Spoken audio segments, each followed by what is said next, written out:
Hi friends, రోజుకు ఒక మంచి మాటలో ఒక యోగి ఆత్మకథ 17వ రోజండి. నిన్నటి రోజుని బౌద్ధుడి మహాశయులు తన ప్రసంగాన్ని ఇలా ప్రారంభించారు. ఆ సాయంత్రం బౌద్ధుడి మహాశయులు మీరాబాయి జీవితానికి సంబంధించినటువంటి వివిధ తాత్విక విషయాలని చక్కగా వివరించారు. మీరాబాయి మధ్యయుగంలో జీవించినటువంటి రాజపుటాని రాజకుమారి. సాధు సజ్జన సాంగత్యం కోసం ఈమె రాజభోగాల్ని కూడా విడిచిపెట్టేసింది. సనాతన గోస్వామి అనే గొప్ప సన్యాసి ఒక ఆయన ఈమె ఆడది కాబట్టి దర్శనం ఇవ్వటానికి నిరాకరించాడు. దాంతో ఈమె ఇచ్చినటువంటి జవాబు ఆయన తల ఉంచుకొని ఈమె పాదాల దగ్గరకే నమస్కారం పెట్టాల్సిన పరిస్థితి వచ్చింది. ఆమె ఏమందంటే, మీ స్వాముల వారికి చెప్పండి, ఈ విశ్వంలో దేవుడు తప్ప మరో మగవాడు ఎవరూ ఉన్నట్టు నాకు తెలియదు. ఆయన ముందు మనందరం కూడా ఆడవాళ్ళం కామా? ఒకే ఒక సృష్టికర్త దేవుడేనని, ఆయన సృష్టి అంతా స్తబ్దమైన మాయ తప్ప మరేమీ కాదని పవిత్ర గ్రంథాలు కూడా వెల్లడించినటువంటి భావనే కదా. మీరాబాయి ఆనంద పారవశ్యంతో అనేక కీర్తనలు కూడా కట్టింది. వాటిని ఈనాటికి కూడా భారతదేశంలో ఎంతో భద్రపరుచుకుంటూ ఉంటారు పదిలంగా. వాటిలో ఒకటి కింద మీకు వివరిస్తాను. ప్రతినిత్యం స్నానం చేస్తేనే దేవుడు సాక్షాత్కరించేటట్లయితే వెంటనే నేను తిమింగిలాన్ని అవుతాను. దుంపలు పళ్ళు తిన్నంత మాత్రాన తెలిసేటట్లయితే నేను మేక జన్మ ఎత్తితేనే బాగుండు అనుకుంటా. జపమాల తిప్పితేనే భగవంతుడు బయటపడతాడంటే పెద్ద పూసల మాలతోనే జపాలు చేస్తూ ఉంటా. రాతి బొమ్మలకు మొక్కటం వల్లనే భగవంతుడు ప్రత్యక్షమవుతానంటే పాషాణమైనటువంటి పర్వతాన్ని పూజిస్తాను సవినయంగా. ఇలా మరి మీరాబాయి ఎంతో అద్భుతంగా వర్ణన చేస్తూ ఉంటుంది. మీరాబాయికి తెలుసు, దేవుని కనుక్కోవటానికి తప్పకుండా ఉండాల్సింది ప్రేమ ఒక్కటేనని. బౌద్ధుడి మహాశయులు యోగాసనంలో కూర్చొని ఉండగా చాలామంది విద్యార్థులు ఆయన ప్రక్కన ఉన్నటువంటి పాముకోళ్లలో రూపాయలు పెట్టేవారు. భారతదేశంలో సాంప్రదాయ ప్రకారంగా భక్తితో ఇలా సమర్పించటం అన్నది శిష్యుడు తన భౌతిక సంపత్తిని గురువుగారి పాదాల ముందు అర్పిస్తాడన్న దానికి సూచన. కృతజ్ఞత చూపే స్నేహితులు ఎవరంటే తన వాళ్ళ అవసరాలు చూసుకునేందుకు మారువేషం ధరించిన భగవంతుడే అనుకుంటారు. స్వామి, మీరు చాలా అద్భుతమైన వారు. ఒక శిష్యుడు ఈ ఋషిపొంగవుల దగ్గర సెలవు తీసుకుంటూ భక్తిపూర్వకంగా అన్నాడు, భగవంతుడిని అన్వేషించడం కోసం, మాకు జ్ఞానోపదేశం చేయటం కోసం మీరు సంపదలు సౌఖ్యాలు అన్నీ త్యాగం చేసేశారు. బౌద్ధుడి మహాశయులు చిన్నతనంలోనే ఏకైక లక్ష్యంతో యోగ మార్గంలోకి ప్రవేశించేటప్పుడు పెద్దలు ఇచ్చినటువంటి గొప్ప సంపదను కూడా విడిచిపెట్టారన్నది లోక ప్రసిద్ధం. విషయాన్ని తారుమారు చేస్తున్నావయ్య నువ్వు. ఆ యోగి ముఖంలో మెత్తటి మందలింపు ఉంది.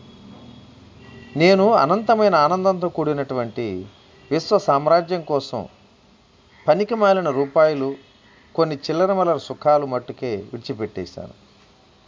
అటువంటప్పుడు నేను నాకేమీ లేకుండా చేసుకోవటం ఏమిటి? ఒక గొప్ప నిధిని ఇతరులతో పంచుకోవటంలో ఉన్న ఆనందం నాకు బాగా తెలుసు. అది కూడా ఒక త్యాగమేనా? కురచ చూపులు గల లోకులే నిజమైన త్యాగ పురుషులు. ఒక గుప్పిడి ప్రాపంచికమైన ఆటబొమ్మల కోసం అసమానమైన దివ్య సంపదను త్యాగం చేస్తున్నారు. త్యాగాన్ని గురించినటువంటి ఈ మాటలతో నాలో నేను నవ్వుకున్నాను. గర్విష్ఠులైన కోటీశ్వరులను అనుకోని త్యాగపురుషులుగా మార్చేసి సాధువైన ఓ బిచ్చగాడి నెత్తినైన కుబేర కిరీటం పెట్టేటట్టుగా ఉంది. భగవంతుడు ఏర్పరిచినటువంటి జీవిత క్రమం బీమా కంపెనీ కంటే కూడా తెలివిగా మన భవిష్యత్తును అమర్చి ఉంచుతుంది. స్వామివారు పలికిన తుది పలుకులు తమ విశ్వాసాన్ని స్వయంగా అనుభవసిద్ధం చేసుకున్న మీదటే వెలువడినవి. ఈ ప్రపంచం బయట భద్రత ఉండి లోపల అశాంతి అలుముకున్నటువంటి విశ్వాసపరులతోనే నిండి ఉంటుంది. కటువుగా ఉండే వాళ్ళ ఆలోచనలు వాళ్ళ నుదుటి మీద మచ్చల్లాంటివి. తొలిసారిగా ఊపిరి ఆడినప్పటి నుంచి మనకు గాలి పాలు కల్పించిన వాడికి తన భక్తులకు ఏ రోజుకు కావలసినవి ఆ రోజు అమర్చిపెట్టడం ఎలాగో బాగా తెలుసు.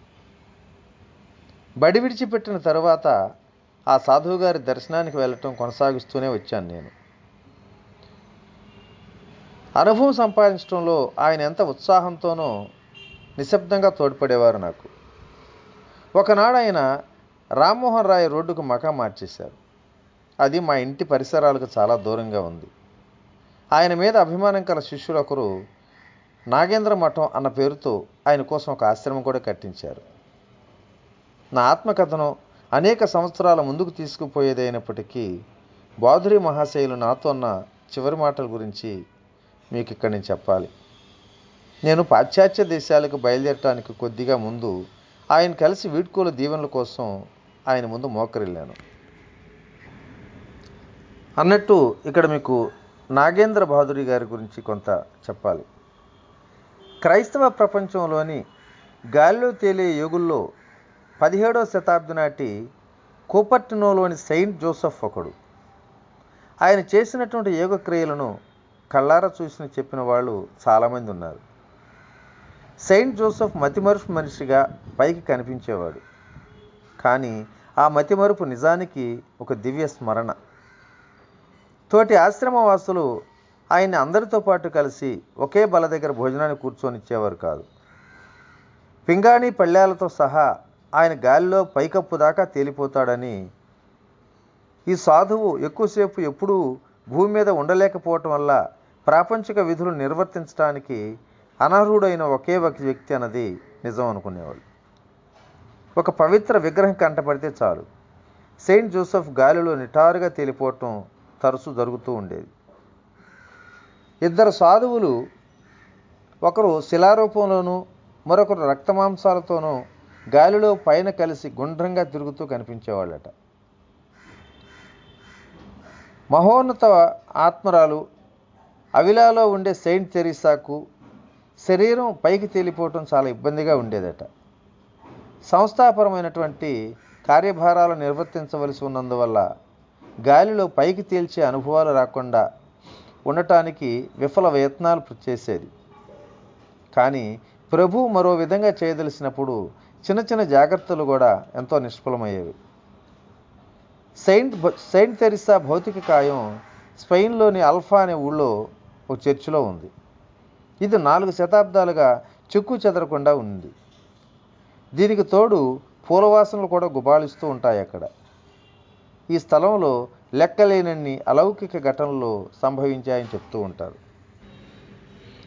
అలాగే అచేతన మనస్సును గురించి కూడా కొంత వివరంగా తెలుసుకుందాం. అచేతన మనస్సుకు సరిగా వ్యతిరేకమైనది మానవుణ్ణి కేవలం ఉన్నత జాతి జంతువుగా కాకుండా నిజంగా మానవుడిగా చేసే శక్తులు ఇందులో ఎన్నో ఉన్నాయి. ఉన్నతమైనటువంటి చేతన జాగృతం కావటం అంటే మనోవిశ్లేషణపరమైన చికిత్సా విధానం అంటారు. దీన్ని సమ్మోహన శక్తి అని అనుకోకూడదు అని ఫ్రెంచి శాస్త్రవేత్త వివరించాడు. అధిచేతన మనస్సు ఉనికిని తాత్కాలికంగా చాలా కాలం కిందటే గుర్తించారు. నిజానికి ఎమర్సన్ ఓవర్సోల్ అని చెప్పింది దీన్ని ఉద్దేశించే, కానీ దీన్ని శాస్త్రీయంగా గుర్తించింది మాత్రం ఈ మధ్యనే. ది ఓవర్సోల్లో ఎమర్సన్ ఇలా రాశాడు: మనిషి జ్ఞానమంతా ఉన్నతమైనటువంటి స్థితికి నెలకొని ఉండే ఆలయానికి ముఖతల వంటివాడు. తింటూ తాగుతూ మొక్కలు నాటుతూ లెక్కలు వేస్తూ ఉండే మనిషి మనకు తెలిసినటువంటి మామూలు మనిషినే మనం సామాన్యంగా మనిషి అని వ్యక్తపరుచుకుంటాం. కానీ అతడు తనను తాను సరిగా వ్యక్తపరచుకోలేడు సరికదా, తప్పుగా తెలుసుకుంటాడు. అతన్ని మనం గౌరవించం. ఏ ఆత్మకైతే అతడు అంగభూతుడో ఆ ఆత్మను కనుక అతడు తన చేతల ద్వారా వ్యక్తపరిస్తే మనం అతని ముందు మోకరిల్లుతాం. మనలో ఒక పార్శ్వానికి గాఢమైన ఆధ్యాత్మికతను, భగవంతుని సకల గుణాలను అందుకునే అవకాశం ఉంటుంది. నాకెంతో అద్భుతమైనటువంటి అనుభవాలని, ఆత్మజ్ఞానాన్ని తెలిపినటువంటి బాదురి మహాశైల్కి మొక్కరిల్లి ఆయన ఆశీస్సులు తీసుకునేటప్పుడు ఆయన ఒక మాట అన్నాడు. నాయన, నువ్వు అమెరికా వెళ్ళు, సనాతన భారతదేశం ఘనతని నీకు ఒక కవచంగా తీసుకుని వెళ్ళు. విజయం నీ నుదుట రాసి ఉంది.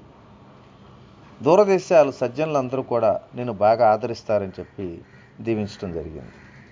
ఓకే, మరి ఈరోజు ఈ మంచి మాటను ఇంతటితో విరమించుకుందాం. రేపటి రోజుని మరికొన్ని విశేషాలతో కలుసుకుందాం. ఓకే, ఇట్లు మీ రామిరెడ్డి మానసరోవరం.